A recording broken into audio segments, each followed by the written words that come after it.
दोस्तों, आज हम बात करेंगे एक ऐसे व्यक्तित्व की जिनकी सोच और दूरदृष्टि ने आधुनिक भारत की नींव रखी।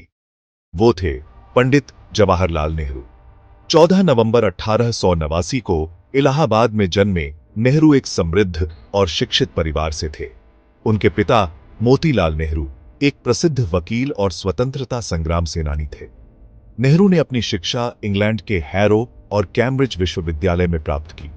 उनकी विचारधारा पर पश्चिमी शिक्षा का गहरा प्रभाव पड़ा, लेकिन उनका दिल हमेशा भारत के लिए धड़कता था। नेहरू महात्मा गांधी से प्रेरित होकर स्वतंत्रता संग्राम में शामिल हुए। उन्होंने असहयोग आंदोलन और नमक सत्याग्रह जैसे आंदोलनों में भाग लिया और कई बार जेल भी गए। उनकी सबसे बड़ी पहचान एक दूरदर्शी नेता के रूप में थी।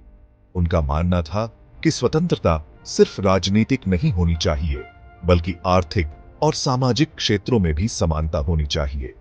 15 अगस्त 1947 को जब भारत स्वतंत्र हुआ, तो नेहरू देश के पहले प्रधानमंत्री बने। उनकी प्रसिद्ध नियति के साथ साक्षात्कार वाला भाषण आज भी हर भारतीय के दिल में गूंजता है। प्रधानमंत्री के रूप में उन्होंने औद्योगिकीकरण, विज्ञान और शिक्षा पर विशेष ध्यान दिया। भारतीय विज्ञान संस्थान, आईआईटी, इसरो और एम्स जैसे संस्थान उनकी देन है। नेहरू बच्चों से बेहद प्रेम करते थे, इसलिए उन्हें चाचा नेहरू कहा जाता है और उनके जन्मदिन को हर साल बाल दिवस के रूप में मनाया जाता है।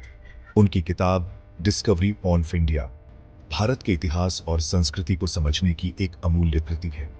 27 मई 1964 को उनका निधन हुआ, लेकिन उनकी सोच और आदर्श आज भी हमारे साथ हैं। उनके जीवन ने यह सिखाया कि एकता और विकास ही सच्चे स्वतंत्रता के आधार हैं।